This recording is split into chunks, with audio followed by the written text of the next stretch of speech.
আসসালামু আলাইকুম। আমি হ্যালো ইটালি থেকে শামীম বলছি। আশা করছি সবাই ভালো আছেন। আজকে আমরা মূলত টেলিফোন বিয়ে নিয়ে আলোচনা করব। টেলিফোন বিয়েগুলো কেন হয়ে থাকে? হাসব্যান্ড যদি ইটালিতে থাকে তাহলে টেলিফোন বিয়ের প্রসেসিং বাংলাদেশে করা যায়। আমরা জানবো টেলিফোন বিয়ে প্রসেসিং এর জন্য কি কি ডকুমেন্ট প্রয়োজন হতে পারে।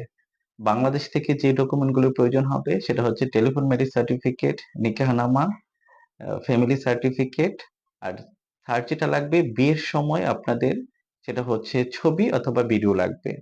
এখন আমরা মূলত ডকুমেন্টগুলো কিভাবে প্রসেসিং করব? মূলত প্রসেসিং করতে হলে প্রথমে যেটা করতে হবে সেটা হচ্ছে ইতালিতে অবস্থানরত হাসব্যান্ড, তার ২ জন সাক্ষী লাগবে। সাক্ষীর পারমিসো কাত্তাইদেন্তি এবং তার পাসপোর্টটা লাগবে। এগুলো কোম্পানি থেকে স্বাক্ষর করে বাংলাদেশে পাঠাবে। আর বাংলাদেশ থেকে যেটা করতে হবে সেটা হচ্ছে তার টেলিফোন ম্যারেজ সার্টিফিকেটটা তৈরি করার পর সেইটা DHL এ করে ইটালিতে পাঠাতে হবে এবং সেটা মিলান অথবা রোমে বাংলাদেশের থেকে ইটালির রোম অথবা মিলানে পাঠাতে যেতে হবে এবং ২ জন সাক্ষীকে নিয়ে। ঠিক আছে? সেই সাক্ষীকে নিয়ে তারপর ওইখান থেকে একটা টেলিফোন ম্যারেজ সার্টিফিকেট তৈরি করে আবার বাংলাদেশে পাঠাবে।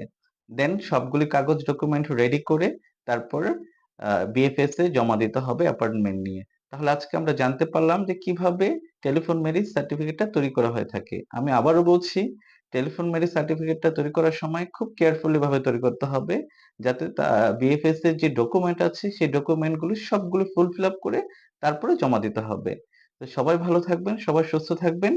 আগামীতে আবারও আরেকটা ব্যাপার নিয়ে আলোচনা করব। সবাই সুস্থ থাকবেন। আসসালামু আলাইকুম।